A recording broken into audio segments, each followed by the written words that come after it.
Halo teman-teman, mari kita bahas ya.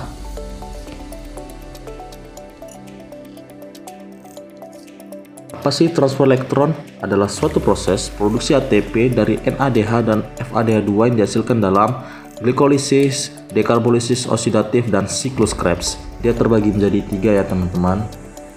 Mari kita bahas lebih detailnya. Nah, perlu kalian ketahui bahwa NADH dan FADH2 merupakan suatu bentuk energi yang tidak bisa langsung digunakan oleh tubuh. Jadi, kedua energi ini harus diubah menjadi ATP supaya bisa digunakan oleh tubuh. Jadi, tahap transfer elektron ini sangat penting bagi respirasi aerob.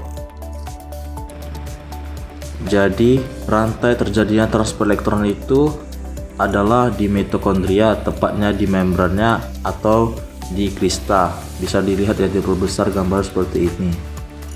Kalau mau lebih lanjut, mari kita bahas di slide berikutnya.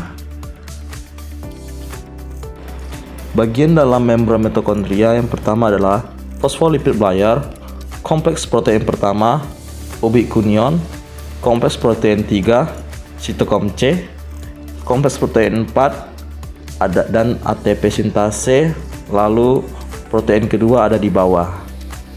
Disebut rantai transfer elektron karena terjadi transfer elektron dari satu protein ke protein lain, dan oksigen O2 bertindak sebagai penerima elektron terakhir membentuk H2O.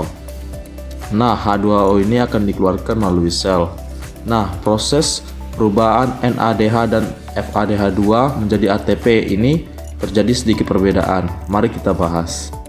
Proses perubahan NADH menjadi ATP yang pertama adalah perubahan NADH menjadi NAD+ yang memicu dari hasil reaksi tersebut menimbulkan elektron yang memasuki kompleks protein pertama lalu dikirimkan ke ubicunion yang menghasilkan H+. Saat elektron di ubicunion ke sitokom C juga melewati kompleks protein 3 yang memompa ion H+. Lalu elektron dari sitokom C dialirkan lagi ke kompleks protein keempat yang memompa ion H+ juga. Jadi NADH itu menghasilkan 3 ATP karena dia memompa 3 ion H+ ya teman-teman.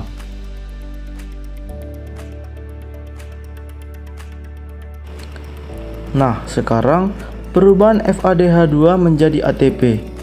Yang pertama, FADH2 ini diuraikan menjadi FAD+. Elektron akan memasuki kompleks protein kedua. Pada terjadinya transfer elektron ini tidak memicunya keluar ion A+. Kemudian elektron akan ditangkap oleh ubicunion.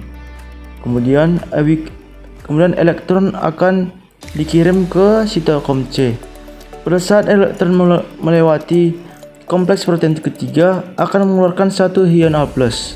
Kemudian dari sitokom C akan memasuki matriks mitokondria. Kemudian akan dikeluarkan satu lagi ion H+. Nah, selanjutnya elektron akan diterima oleh 2 molekul oksigen yang menghasilkan H2O. Jadi setiap satu FADH2 akan menghasilkan 2 ATP teman-teman. Nah, mari kita hitung jumlah ATP pada proses respirasi aerob. Pada proses glikolisis akan menghasilkan 2 ATP dan 2 NADH. Pada proses dekarbolisis oksidatif akan menghasilkan 2 NADH. Pada proses siklus Krebs akan menghasilkan 6 NADH, 2 FADH2, 2 ATP.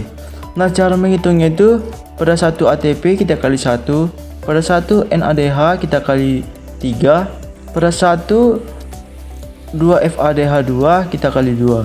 Jadi 2 ATP tetap 2 ATP, 2 NADH menjadi 6 ATP, 2 NADH menjadi 6 ATP, 6 NADH menjadi 18 ATP, 2 FADH2 jadi 4 ATP, 2 ATP menjadi 2 ATP. Jadi totalnya 38 ATP.